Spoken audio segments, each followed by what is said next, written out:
Capítulo 21, parte 5, Arte Pictórica. Estudo de obras de arte. O treinamento artístico das crianças deve proceder em duas linhas.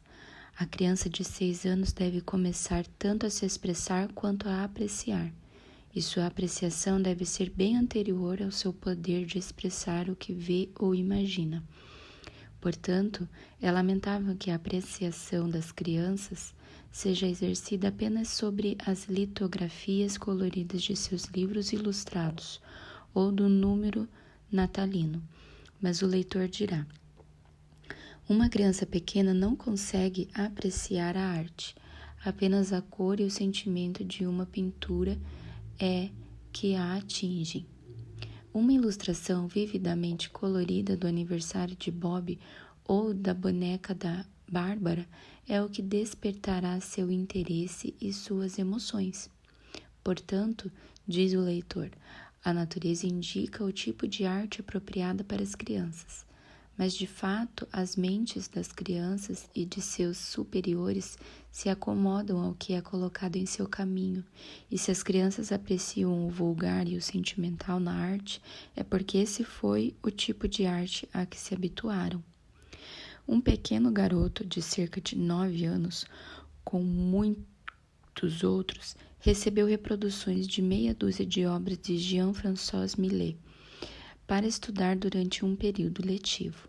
Ao final, as crianças foram convidadas a descrever aquela que mais havia gostado. É claro que elas fizeram isso e muito bem. Veja o que o garoto que mencionei acima relatou. Gostei mais do semeador. O semeador está lançando sementes. A obra é sombreada, exceto por uma parte no alto, do lado direito, onde há um homem arando o campo. Enquanto ele ara o campo, o semeador lança suas sementes. O semeador tem uma bolsa na mão esquerda e lança as sementes com a mão direita. Ele está usando tamancos de madeira. São por volta de 6 horas da manhã. Você consegue ver sua cabeça melhor que suas pernas e corpo, porque ela está contra a luz. Uma pequena garota de 7 anos prefere Ângelos e diz: a obra de arte trata sobre pessoas no campo, um homem e uma mulher. Aos pés da mulher há uma cesta com algo dentro. Atrás dela há um carrinho de mão. Eles estão orando. O homem segura seu chapéu na mão. Podemos dizer que está anoitecendo porque o carrinho de mão e a cesta estão cheios. Deveria ser regular. Quando as crianças começam com suas lições regulares, ou seja, logo que completam 6 anos, esse tipo de estudo de obras de arte não deveria ser deixado ao acaso, mas elas deveriam conhecer um novo artista a cada período letivo e estudar calmamente uma meia dúzia de reproduções de suas obras no decorrer do período. Os pequenos esboços de lembranças que citei revelam os estudos que essas crianças fizeram, mas este é o menor dos ganhos. Não podemos medir a influência que um ou outro artista exerce sobre o senso de beleza da criança, sobre o seu poder de enxergar, tal como em uma obra de arte, as cenas comuns da vida. Ao realmente parar para observar, ainda que em uma única obra de arte, ela está sendo mais enriquecida do que podemos compreender. É um erro pensar que a cor é demasiadamente necessária para as crianças em seus estudos de arte. Elas encontram cores em muitos lugares e se contentam, a princípio, com a forma e o sentimento manifestos nas obras de arte com as quais têm contato. A propósito, não conheço nada melhor do que as Fitzroy Pictures para decorar as salas de estudo, especialmente aquelas das Four Seasons, em que você obtém beleza tanto de contornos quanto de cores, além de sentimento poético. Também gostaria de citar o conselho de Huskes, de que as crianças inglesas deveriam ser educadas a partir dos livros de obras de arte de Jean Richers para crianças, Enservater, Sontag e os demais.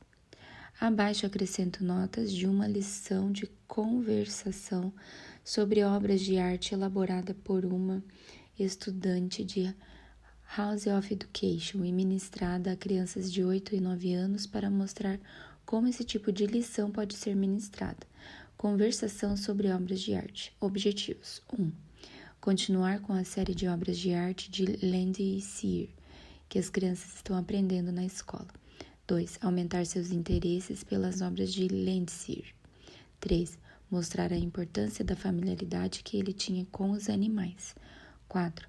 Ajudá-los a ler verdadeiramente uma obra de arte. 5. Aumentar seus poderes de atenção e observação.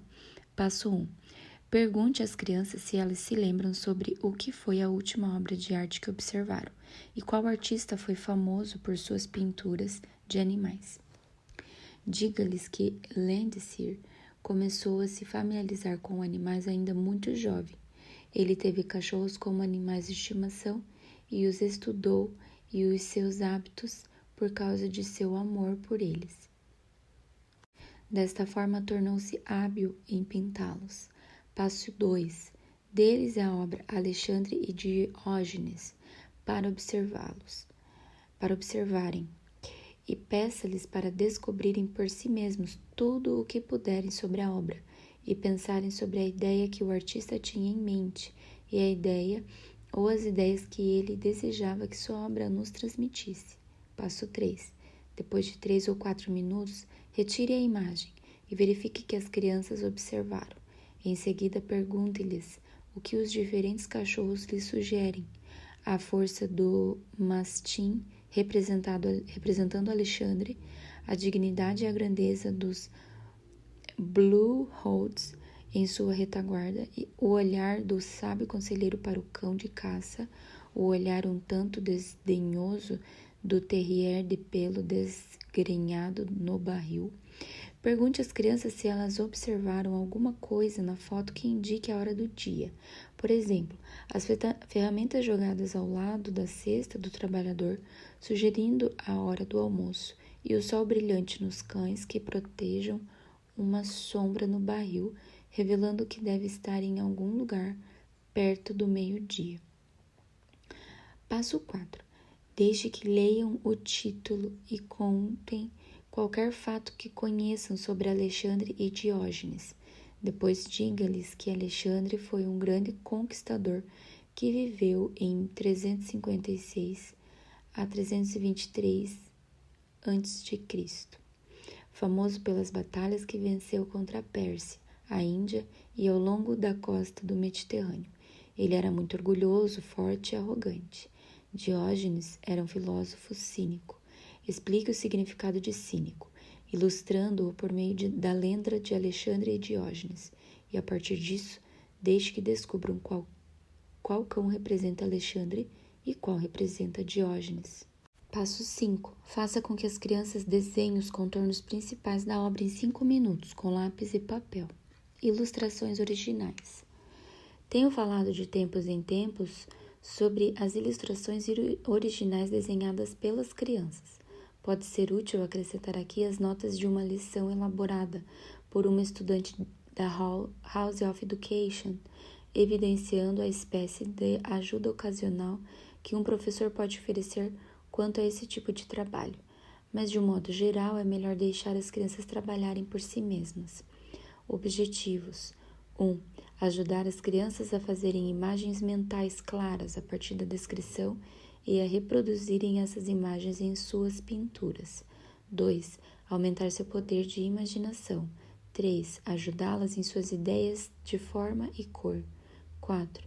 Aumentar seu interesse na história de Beowulf ao deixá-las ilustrar uma cena do livro que estão lendo. 5. Fazer com que apresentem sua ideia de uma criatura desconhecida. Grendel. Passo 1.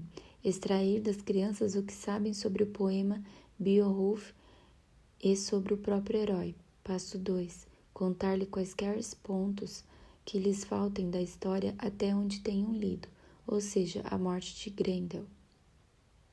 Passo 3. Ler a descrição dos vestuários daquele tempo e o relato da morte de Grendel, incluindo 3 possíveis obras de arte. Passo 4. extrair das crianças as imagens mentais que fizeram e reler a passagem. Passo 5. Deixá-las produzir suas imagens mentais com pincel e tinta. Passo 6. Mostrar-lhe a obra original de Beowulf, feita por George Morrow em Heroes of Chivalry and Romance. Lições de desenho. Mas para suas verdadeiras lições de desenho, disse o leitor, suponho que você use gotas, isto é, salpicos de tinta feitos com o pincel que assumem um formato oval. Creio que as gotas têm uma utilidade. Elas permitem certa liberdade no uso da cor. Por outro lado, as gotas parecem-me uma espécie de instrumento artístico adquirido pela criança com uma boa dose de trabalho e que, por meio das devidas combinações em flores ou outros elementos, produz efeitos em um nível acima de seu poder legítimo como artista, além de que a criança pode fazer um bom trabalho sem possuir qualquer sentimento pelo objeto natural, o qual é a própria alma da arte. O poder da criação efetiva, por meio de uma espécie de truque inteligente, mutila aqueles delicados receptores naturais de uma criança, pelos quais ela aprende a arte. Se o olho, afirma Ruskin, apenas repousar em um galho grosseiro, com formato curioso durante uma conversa com um amigo, repousar ainda que inconscientemente, então, embora a conversa possa ser esquecida, embora todas as circunstâncias relacionadas a ela possam se perder totalmente na memória, como se nunca tivesse existido, o olho obterá para o resto da vida um novo prazer em tais galhos, um tipo de prazer tão sutil, um traço de sentimento tão delicado que nos mantém completamente inconscientes de seu poder peculiar e, no entanto, indestrutível por qualquer raciocínio, uma parte da nossa própria constituição daquele momento em diante. É isso que desejamos fazer pelas crianças ao ensiná-las a desenhar, fazer com que os olhos repousem, não inconscientemente, mas conscientemente em algum objeto de beleza que deixará em suas mentes uma imagem de deleite pelo resto de suas vidas. Crianças de 6 e 7 anos desenham galhos de flores de carvalho e freixo, faia e lariço, com tão terna fidelidade à cor, tom e movimento, que os pequenos desenhos imperfeitos tornam-se eles mesmos objetos de beleza. As crianças têm a arte em seu interior. Em relação à arte, bem como a tantas outras coisas em uma criança, devemos acreditar que ela já está presente, ou nunca a encontraremos. Mais uma vez aqui está a delicada Ariel, de cujas amarras é nossa responsabilidade libertar. Por isso, colocamos um galho ou uma flor em crescimento diante de uma criança e deixamos que ela lide com aquilo de forma como quiser. Ela chegará às formas e cores por conta própria, e a princípio podemos limitar nossa ajuda a questões técnicas como a mistura de cores e afins, para que não possamos impedir a liberdade da criança ou impedir a libertação da arte que está em seu interior. Devemos ter o cuidado de não oferecer nenhum auxílio quanto à maneira de seguir os traçados, pontos e qualquer outro tipo de muleta. Além disso, a criança deve trabalhar com os meios mais fáceis, isto é, com pincel ou com carvão, e não com o lápis. Devemos evitar as caixas de cores de má qualidade.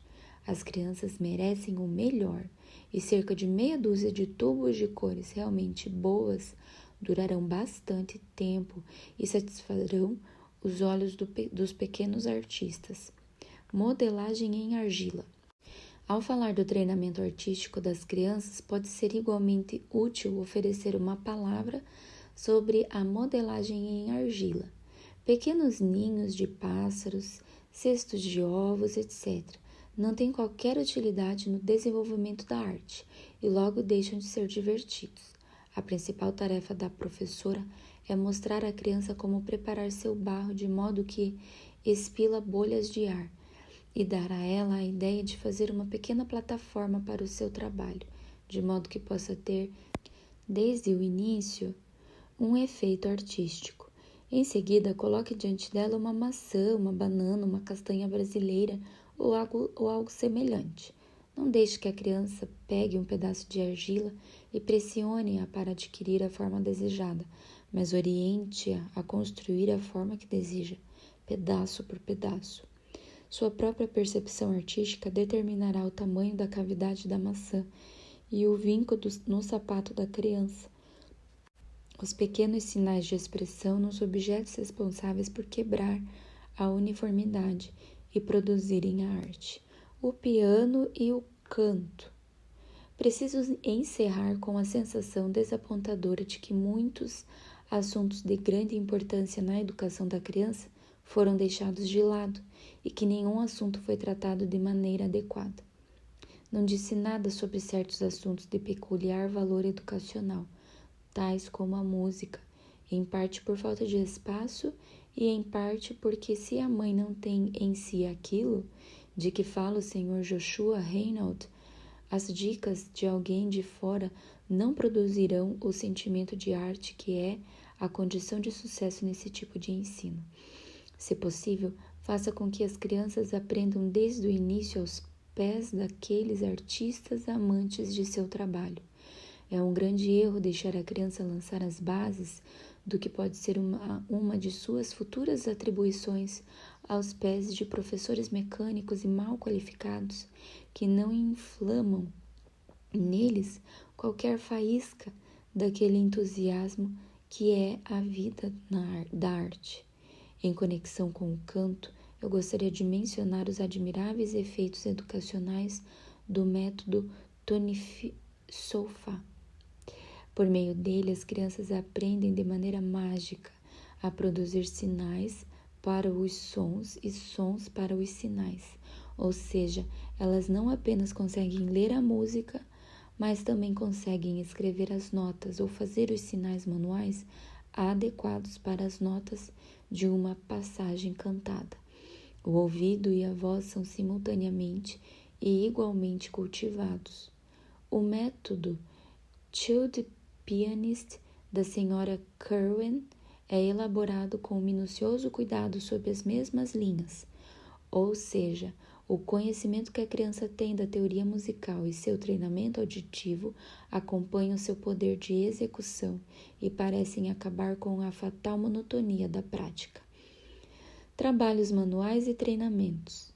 Não é possível aqui fazer mais do que mencionar dois assuntos de maior importância: os trabalhos manuais e os treinamentos, que devem compor uma parte regular da vida diária de uma criança. Para o treinamento físico, nada é tão bom quanto o Swedish Drill, de Ling, e alguns dos exercícios básicos estão ao alcance das crianças com menos de 9 anos. A dança e os vários outros treinamentos musicais se prestam à graça do movimento e proporcionam maior prazer aos pequenos, ainda que com menos treinamento científico.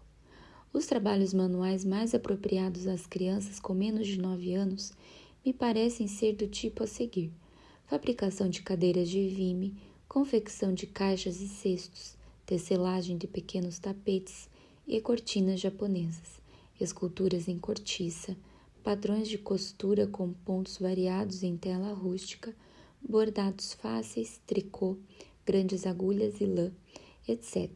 Os pontos a serem levados em conta nos trabalhos manuais desenvolvidos pelas crianças são: a.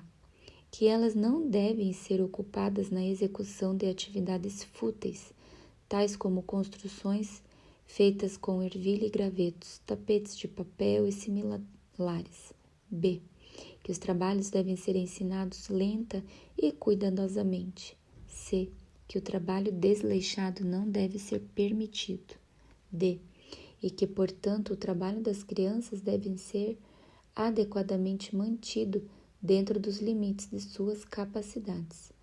Ao concluir esta breve revisão dos assuntos propícios para a educação intelectual de uma criança, será que posso supor que tenha sido dito o suficiente para mostrar a necessidade de uma séria consideração por parte da mãe, antes que ela permita que pequenos livros didáticos casuais sejam colocados nas mãos de seus filhos, ou que ela confie em pessoas mal qualificadas para o desenvolvimento de seus próprios métodos de ensino?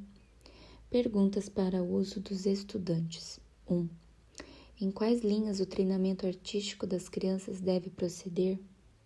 2. Como as conversações sobre obras de arte devem ser reguladas? 3. Que ganhos podemos esperar deste tipo de ensino? 4. Discuta o uso de gotas nas primeiras lições de desenho. 5. Qual deve ser o nosso objetivo nessas lições? 6. As crianças têm a arte em seu interior. Como esse fato deve afetar nosso ensino? 7. O que devemos ter em mente ao ensinar modelagem de argila para as crianças? 8. Mencione métodos de ensino de canto e piano que merecem ser elogiados. 9. Que exercícios físicos você recomendaria? E 10. Cite alguns trabalhos manuais adequados para crianças pequenas.